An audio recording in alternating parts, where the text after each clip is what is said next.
bana ya Gemena, Goma, Kananga, Kindu, Kinshasa, Kisangani, Lubumbashi, Mbandaka, pe Bujimai, CAA apesi bino occasion ya kitoko pe malamu ya kosala ba faire ya kokoma ba mvandu po Boeing 767 ezali bongo une occasion pour na bino ya kotombola bongo chiffre d'affaires na bino na o etali bongo ba fret. Avion na biso ya mwana eye tokosala na yango mosala moto abangisa moninga moto akadela moninga ezali te soki napesi yo biloko lobi koya lisusu awa te. Avion na bino yango wana eye tosala mosala lutu tokomema kopo tokomema sani tokomema ba plastique tokomema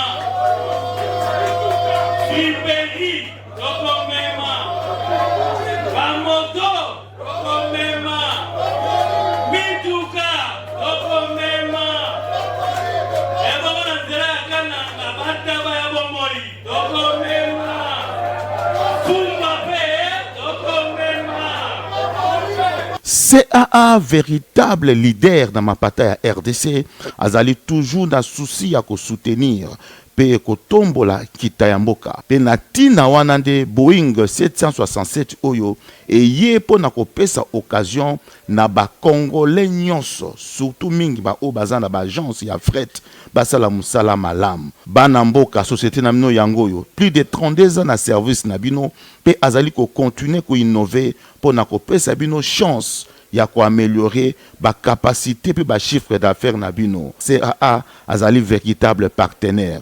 Plus de 32 ans au service de la nation. Bon début de week-end, la Nignon soy info linga la journée peuple pour na peuple to funga la sango leso pour na kota sabino ndongo chef de l'État Félix Antoine Tshisekedi a prononcé qui discours na occasion il y a 23e sommet il y a ba chef de tapé ba gouvernement il y a marché commun il y a Afrique orientale pe Australie comme ça na moko c'est chef de l'État a présenté qui vision na ye pour na o Italie développement il y a Afrique en Anzela il y a comme ça hérité m'a pide me reportage. Chef de l'État, Félix Antoine Tshisekedi Tshilombo a prononcé ce discours na occasion il y a 23e sommet il y a chef d'État pe gouvernement il y a marché commun il y a Afrique orientale pe Australie comme ça na mukuse.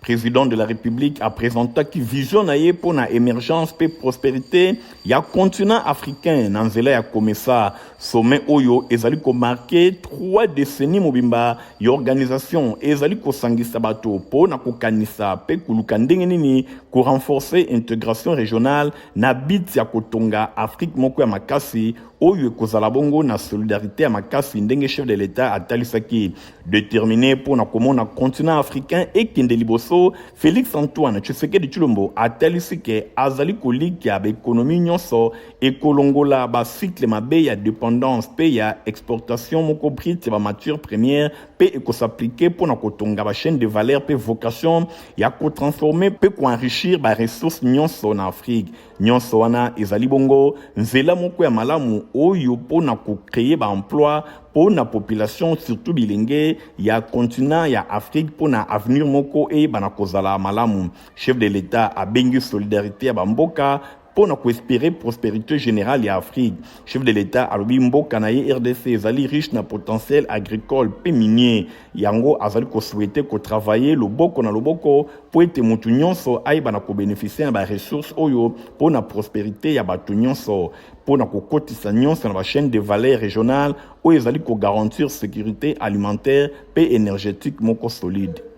Na primature bosimba que Madame Judith Soumina Toulouka a convaincre ba honorable député projet à loi de finances 2025 ezalaki déclaré recevable na plénière ya jeudi 31 octobre na Assemblée nationale. Nathalie Kaila héritier mapindemi. Premier ministre Judith Soumina Toulouka a convaincre ba honorable député projet à loi ya finance 2025 ezalaki déclaré recevable. Nyonso wana ezalaki na plénière ya mokolo ya jeudi 31 octobre 2024 na bokambemi ya président ya Assemblée nationale honorable Vital Kamerhe et l'équipe pour na premier ministre liboso ya chambre basse ya parlement bosimba ke nyonso elekaki vraiment kitoko. Premier ministre Judith Suminwa Tuluka atalisi ke défense na ye ezalaki malamu, majorité écrasante ya ba député national na assemblée nationale nyonso eleki pambate projet ya loi de finances oyo 2025 indumami ezali ko présenter budget équilibré na ba recette pe na ba dépenses nyonso ezali ko totaliser 49 846 milliards de francs congolais, soit 8 milliards de dollars américains. Ndenge nyonso etalisami ezali ko représenter hausse moko significative, il y a 21,6% par rapport à la loi des finances 2024. Projet à la loi des finances Oyo est ici les principaux faits saillants na yango. Accroissement il y a 18,2% et crédit Oyo et pesami na investissement par rapport à niveau il y a 2024. Ils allaient entraîner pe kotalisa amélioration na ngambo mosusu ya budget général et l'équipe na 15,1% en 2024 pe na 48,4% en 2025. Accroissement il y a 25,2% et crédit Oyo et pesami na secteur il y a sécurité pour na koubandisa puissance il y a FRDC Oyo bazana terrain. Accroissement na yango ezali à 16,4% pe ba crédit Oyo et pesami na secteur il y a agriculture, pêche, paix, élevage et qui est une à 3 milliards 284 milliards de francs congolais. Boye na 2024 ezalaki 3 milliards 824 francs congolais mobimba. Accroissement il y a 13,7% ba crédit Oyo et pesami na secteur il y a développement rural pour na 2024. Ndenge premier ministre atalisi après qu'on présenté économie il y a texte naye Judith Suminwa alando qui pendant 10 heures débat général Oyo et Salemaki ba préoccupation ba députés nationaux et zalaki mingi pour la question il y a nature il y a quoi améliorer projet Oyo et outina exécutif ndenge article 126 ya constitution ezali kotalisa boye ba préoccupation nyonso ezalaki na ba ordre ya ndenge na ndenge misusu balobelaki réalisme ya projet Oyo ezali présenté pe misusu balobelaki ba recette Oyo et pesami ezali kotalisa politique salariale ya gouvernement. Ba préoccupation ya ba élu ya peuple. Premier ministre a réservé qui ba réponse moko ya malonga chef exécutif a rassuré Assemblée nationale que texte Oyo ezali ko respecter ba principe nyonso selon article 4 ya loi de finances publiques pe lisusu mingi penza ba principe nyonso ya sincérité budgétaire. Premier ministre a pesaki ba réponse ya ndenge na ndenge ba préoccupation mosusu elobelaki ba recette Oyo et pesamito ezali projeté pour na budget 2025 boye projet de finances exercice 2025 Oyo premier ministre a talisi que gouvernement azana ba ambition ya kopesa mboka économie moko capable ya ko répondre de manière durable ma besoins sociaux de base yango ezali kotalisa promotion un système éducatif Oyo ekozala bongo na performance ya malonga pe makambo etali santé esengeli ezala efficace pe ko améliorer approvisionnement na mai pe na électricité boye makambo nyonso ya rémunération pe elobamaki bosimba ke loi de finances Oyo ezali simple documenté selon premier ministre ezali kotalisa ba priorité pe ba défi nyonso ya malonga Oyo mboka ezana yango boye na sima de projet à loi de finances Oyo ezalaki déclaré recevable pe etindami na commission ECOFIN ya chambre basse ya parlement pour un examen approfondi. Bango bazana délai ya 10 jours selon président ya Assemblée nationale pour na enrichir projet Oyo. Après examen ya commission ECOFIN texte Oyo ekozonga na plénière pour ezala adopté article par article pe texte Oyo soki ezali adopté ekotinda na Sénat pour na lecture ya mibale. Kaka na etali présentation ya projet de loi de finances 2025 premier ministre Judith Suminwa Tuluka alobelaki pe ba point clé ya projet Oyo. Premier ministre Judith Suminwa Tuluka azwaki maloba avec conviction pour nous présenter projet à loi des finances exercice 2025 à talisi importance historique na tango Oyo République démocratique du Congo et ezali ko marquer étape moko ya makasi pour na élaboration ya cadre budgétaire national pe ezali ko talisa engagement ya bato nyonso pour na kotonga avenir moko ya malonga pour na République démocratique du Congo ndenge Judith Suminwa alobaki.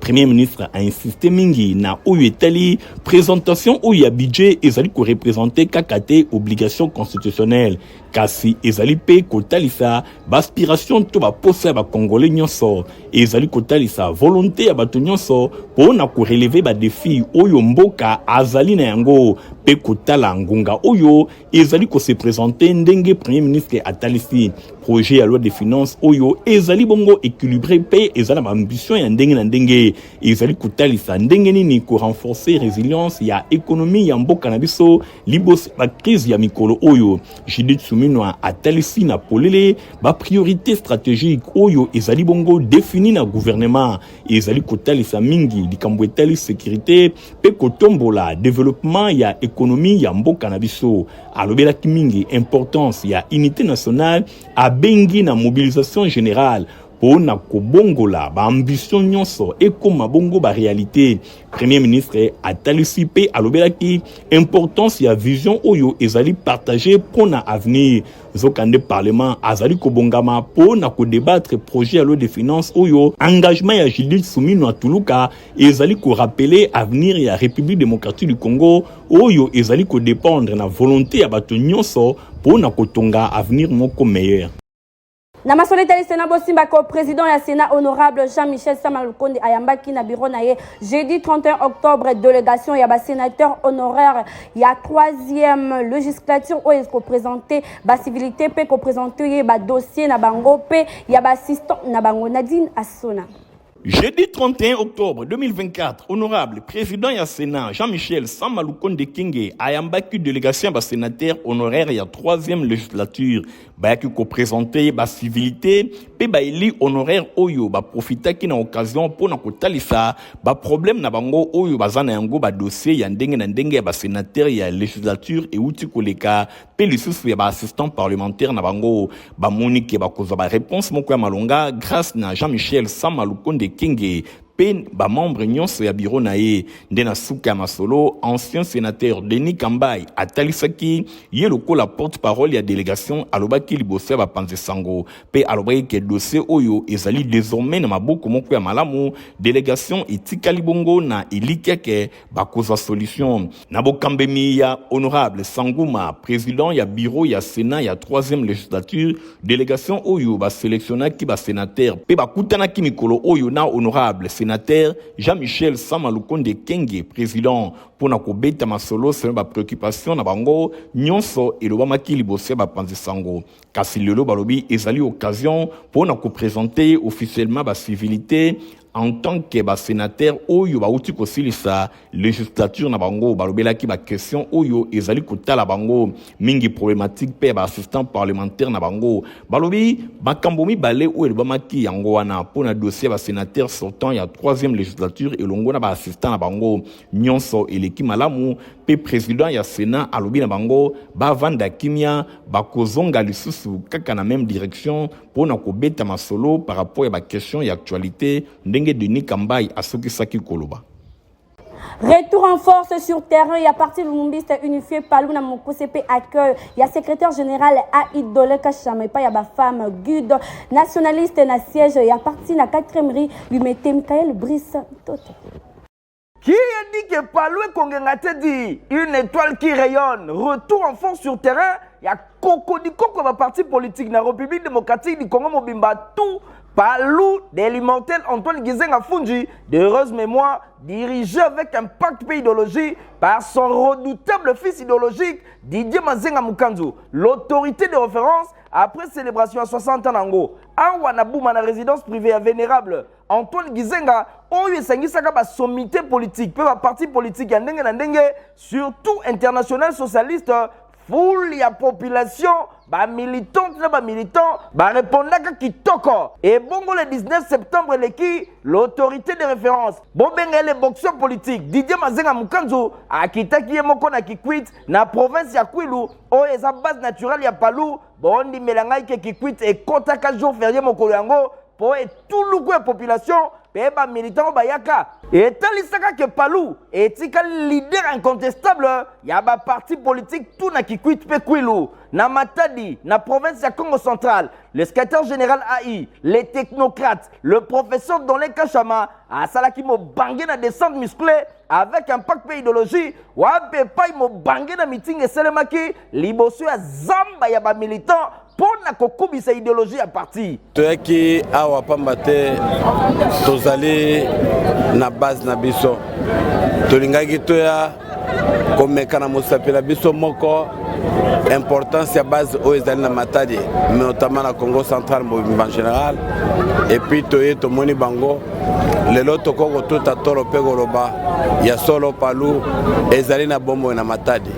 Toyaki pona kopesa message ya camarade secrétaire général chef du parti maître Didier Mazenga Mukanzu mutu ya misala liboso maloba na sima to kisalu na ntwala kutuba nani mandenge bana Matadi baza kubenga ye. Après installation naïe en tant que secrétaire général AI, le professeur Dolin Kachama ayamamaki kitoko et puis il y a ma femme guide nationaliste awa na 4e rue l'unité industrielle na siège à parti présent na Milulu yemoko mama Anne Mbuba Gizenga moisi ya immortel Antoine Gizenga Fungi pe première vice-présidente ya ma femme guide madame Richesse Monamputu Mazenga Milulu esalemaki avec impact pe idéologie na nenga osakanate palou plus que jamais debout ba voisin ba omela pema ndobo ekangami bango na mongongo ba mela ndenge nini.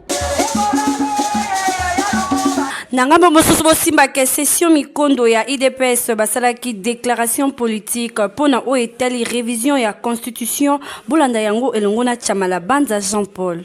Union pour la démocratie et le progrès social, IDPS Namokuse, section Mikondo, kuna na Changu, basali déclaration politique, ba pesi yango na monoko ya Chamala Banza Jean-Paul, oyo azali moko ba membre na bango, atali sike Union pour la démocratie et le progrès social, alobi événement oyo ya changement ya constitution, ezali eloko moko malamu pona bango, et kozala retrouvaille pe réconciliation inter-congolais na histoire ya mboka na biso, pona kopesa République démocratique du Congo na constitution Somoko, oyo ba Congolais nyonso ba ko retrouver liberté et souveraineté nyonso kozala garantie.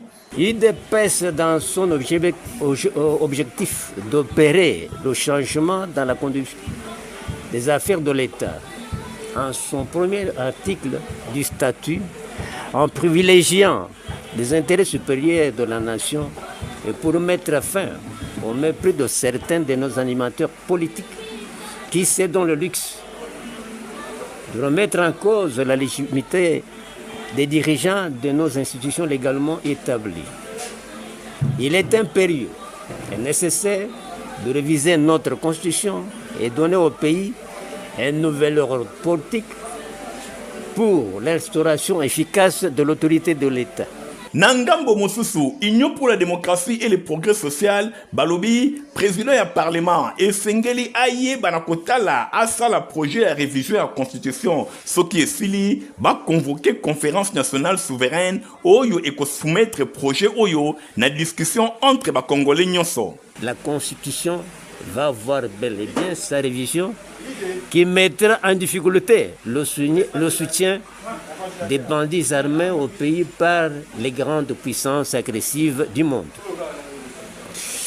Le Congo ne cédera jamais à ceux qui ont la vision de balkaniser le pays sous quelque forme qu'il soit. L'IDPS demande au président du Parlement de faire le projet de révision constitutionnelle. Une fois terminé, convoquer la conférence nationale souveraine et lui soumettre ce projet en vue d'une discussion intercongolaise libre et démocratique. Après son adoption par cette conférence, interviendra la signature solennelle du président de la République. IDPS qui prône la tolérance, l'amnistie peut être envisagée. Les témoins de grandes puissances et des loyaux peuvent être invités pour la circonstance. Jean-Paul Chamala Banza alobi, ba proposition oyo IDPS azali kosala, ezali lokola article 1er à constitution et kokipe kozala complété. Boye pona oyo etali ko consolider unité nationale, boye fauteuil présidentiel et kota ki déjà batu ebele baleka wana, boye pona 4e personnalité oyo azali ko diriger mboka, Félix Antoine Tshisekedi Tshilombo. Après hier, UDPS et Sengeli a préparé dauphin kaka ya IDPS kasi oyo akozala na ngambu ya ba Congo pour être cycle et yeba na kozongela lisusu. Je remets en cause le découpage de la province du Kassai oriental, qui traduit l'expression d'une haine discriminatoire jamais connue au monde de partage territorial. De voir cette province Parmi les 11 anciennes provinces, après morcelage, boyepona oyo etali devoir sacré ya RDC esengeli koluka nyonso pona kotrouver ba moyen ya défense légitime pona kosasire ke kimia sécurité na territoire nyonso ya mboka ezali bongo garantie ndenge Jean-Paul Chamalabanza asukisi. Compagnie africaine d'aviation CAA na mokuse acté pour na ba passager Boeing 767 cargo pour na ba fret na bino bolanda. Espace 55 na commune ya Kinshasa etonda kibongo na ba délégué ya ba agence ya fret ya RDC. Occasion pour na CAA na nzela ya directeur commercial cargo Faustin Mandangi ya ko présenter bongo na ba échantillon ya ba agence oyo politique ya CAA na oyo etali bongo ba cargo. A c'est ça qui opportunité oyo pour na ko présenter bango avion ya sika ya CAA Boeing 767 oyo ezali na capacité à 45 tonnes. Yango ezali véritable lumundunda pona ko permettre na bango basala bongo ba faire kitoko. Ndenge ka toloba bana kini ya bino société hôtel aviation yango CA ya bo ezala te di jamais vu au Congo 45 tonnes donc ndenge to aboye ata kuna na Bukangalonzo ekokoma ata kuna na Bunagana ekokoma à cause ya CA to sengi bino bopesa confiance na agence CA soki to zukaka 3 avions ya boye na ville ya Kinshasa to na Congo mobimba to faciliter maman des enclavements na Italie ko sala ba fret ya ba colis komi tungisa mekozala soute. Pourquoi tolo ba bongo? Parce que et permettre programme à 145 territoires. Dans la place, c'est un botin de matériel. Ah voilà, 145 territoires. Ministre, Otto Solo, Benabiso, Guilaine Yembo, dans la place, c'est un botin de CAA. Et vous même 6 voitures à Minene, 6. Parce que ça aussi, c'est comme à 20. Et même on peut quitter. C'est 45 tonnes. Il y a autant de matériel. Il y a moto Sengibino. Vous pouvez s'asseoir à confiance. Les agences s'assurent à démontrer de quoi il est capable pour désenclaver la RDC sur le plan aérien. Donc merci, c'est un match qui tourne. Oui, avec Boeing 767, en tout cas, Masola Sili. Masola Fret na Congo Sili.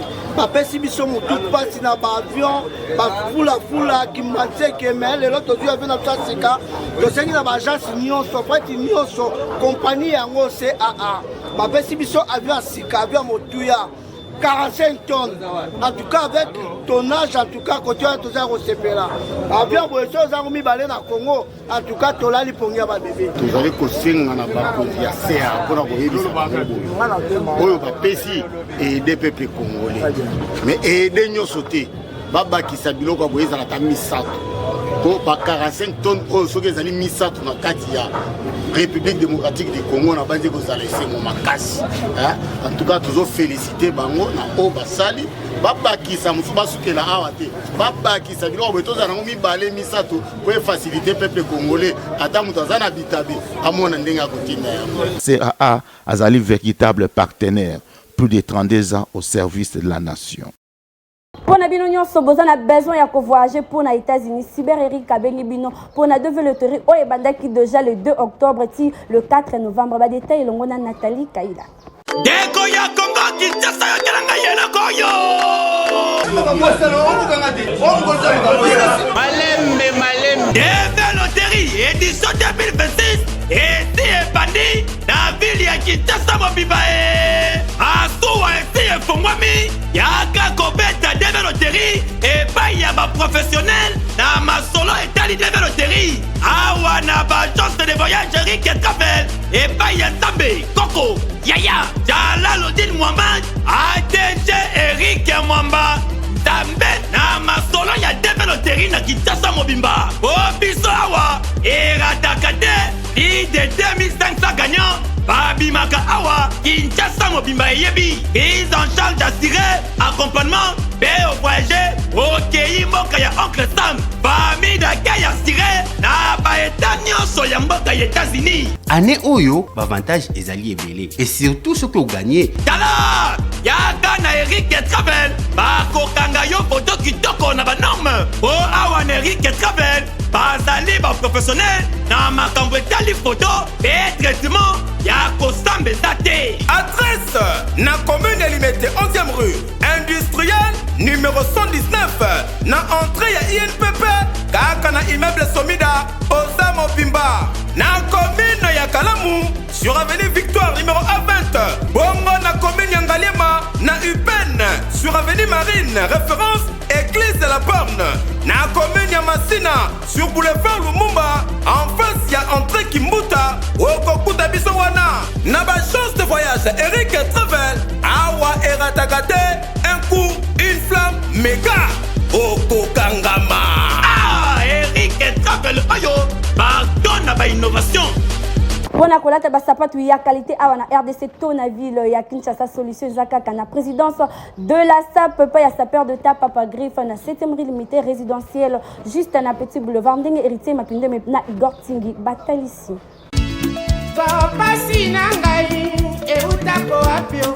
Bayi nyonso balinga kolata basapatu kitoko sapeur d'état mwana mboka Basile Semopa alias Papa Griffe Cocobar de la SAP asali esika pona ba congolais nyonso bayeba na kozwa mokoto ya kitoko sandal lipapa ba ceinture pe biloko ya ndenge na ndenge nyonso ezali kosalema epai ya mwana mboka sapeur d'état Papa Griffe boye na présidence de la SAP epai wapi ba mokoto bozali komona ezali kosalema euti na Italie euti bisika mosusu te kaka awa mwana mboka sapeur d'état Papa Griffe yende azali kosala yango kasi komitungisa na ye ezali boni gouvernement bazali kotala ye kaka boye alors que bakoki kotia maboko pona oyo azali kosala ekende tango nyonso liboso na koloba lisusu nini bandeko nanga bino moko bomoni bino moko bolinga yango mutu nyonso akokota na 7e rue place commerciale awawa tout au long ya ba fabricant au traditionnel areketaka yango Papa Griffe mawa ngo Papa Griffe mawa vraiment musala kitoko boye ça on les gamundele et puis les autres diraient mais pourquoi pas tes gouvernements balingo soutenir yete na ebita bande onanga botu na peut-être bango na ebakate na salanine na zanga pe politicien te artiste kaka mais les autres sala marato donc ezaka pour na informer le sous maman na biso Judith yozali maman excellence premier ministre voilà on a pouvoir au kutanga na zara Papa Griffe ndenge pe son excellence monsieur le président de la République Fachi Beton il pas ya kutanga déjà na zara Papa Griffe artiste coordonné mais na yebaraté pourquoi na zanga soutien pourquoi bo soutenir ngati ngam tu vraiment na combattre ba chinois na combattre ba expatriés na combattre ba turcs pour que Congolais là te loga bien à faux prix et puis durable aux en manifestation aux en fête moko songolo au libala yaka en tout cas jour on est à jour na au lia batutu na fête et le moko durable les à la chaussure les à la sandale les à la ceinture les à la sac pour les cordonnerie na maroquinerie attache chaussure les bolite le la ilk oye na dimna le mort na dimna le mort ateza le mort na comme ça le la ilk na comme ça mais pour la ninité na prendre jeunesse montante va se prendre en charge na transmettre bango la coordonnerie boninga na kufana ke na domaine nanga adresse ezali semoko na 7e rue Limete aux na petit boulevard Limete résidentiel et paiwapi basapatu ya kitoko ezali kosalema bana mboka bo pesa confiance et pa yande konabino sapeur d'état Papa Griffe pona kosomba biloko oyo ye azali koteka yangonde e kotombola mboka na biso pambate batu ya mayele pe batu ya créativité bazali Potiva pezali poto oeza kotia bana pe mikolo aleso ki bameli yango. Ah merci, ya buinde bana nyoso baza kuringa à la pochette.